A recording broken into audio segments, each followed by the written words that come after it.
I can't believe this guy did this to his wife, and it pisses me off. And I don't want to speak ill of the dead, but you just can't. So I just got off the horn with a guy, a good guy. We'll call him Joe Snuffy. Joe Snuffy.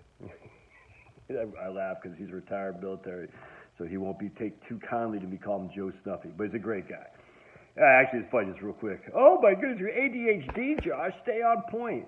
He retired last year. He's taken his wife, and they've gone whitewater rafting, they've gone kayaking, they've gone just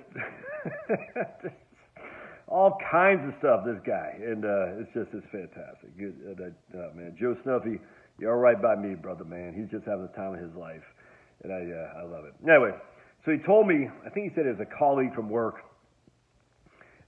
52, something like that, 51 or 52.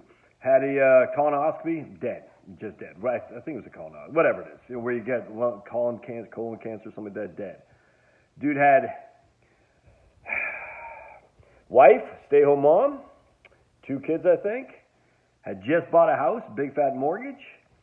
Put 10% down. We don't know exactly. And he only had $50,000 of life insurance through his company. So his wife is in her 50s. She got 2 teenage boys, or kids of some sort. She got big fat mortgage. Can't get Social Security because the guy's under the age of 60. I guess she could for the kids. Yeah, she could get for the kids. Now I think about it. If the kids are under the age of 18, I guess she could get some Social Security for the kids, but that'll be gone by the time they're 18. So a couple of years of Social Security. And she's got, it's like my wife. Doesn't really have any skills. She hasn't worked other than part-time. I mean, you know what I'm saying? Doesn't have that many skills. She go be a data clerk at a school district like my wife is doing now for health insurance. But, what's she going to do for health insurance? I mean, she's a COBRA for 18 months. That's it. Never mind the income to pay the mortgage. What you going to do? Go get a job at a freaking school district for, $32,000 a year? I mean, is that going to cover all the expenses? Yeah, she'll get a little bit from Social Security, I grant you, for the children, but that's going to be gone in 4 years or so. Then what? You can't do that, man. You can't do that. And just think there wasn't. I mean, the reason you get a Social Security is you got to put food on the table for the kids. You know how much my freaking kids eat me out? I got 2 teenage boys living at home. Dude, they're freaking crazy how expensive this stuff is. By the way, they're still going to be on the driver's cars. So it's still going to be the auto insurance is going to be through the roof for teenage boys. The auto insurance says, I'm sorry about your husband, but we still got to charge you a premium because your boys are at risk. Anyway, the point being, if you don't get freaking cheap term life insurance outside of your employment, you're freaking wrong, dude. And it ticks me off. I've heard scenarios like this a million times. I heard it once. You're wrong. You can get cheap term life insurance, a 15-year, $300,000 to us. Usually, generally want $1, $255, and $1 million for efficiency. So you get cheap term life insurance for 15-year policy. It'll cover you to your Social Security. That's what I have. So I had a 15-year or a 20-year, I think a 20-year term, I can't remember. But it stops when I'm 65, which I think was when my mortgage will be paid off, the kids will be out of the house, and I got a big fat term policy. I'm not saying I get whole life, I'm not saying anything like that. I'm just saying term.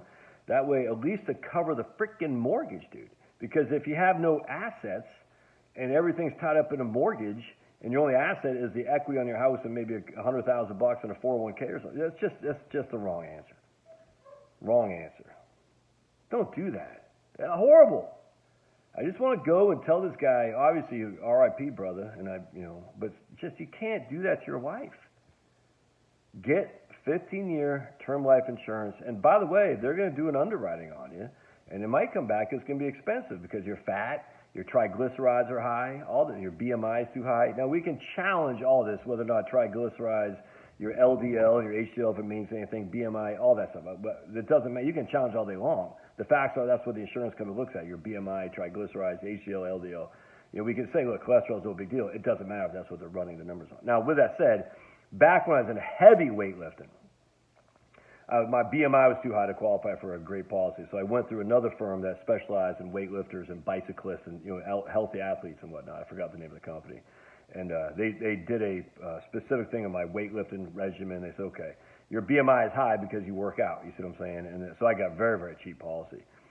Back 10 years or so ago, before I started going low carbs, about 10 years ago, my life insurance premiums were going to be through the roof, simply because my triglycerides were so high and all my BMI was too high. Because I wasn't eating well, and so I started going low carbs, and I was able to qualify for a lot cheaper. No, get down.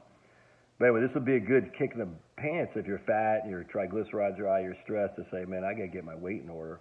I got to get my head in order, because I don't want my wife to be a pauper. Anyway, love your thoughts. God bless.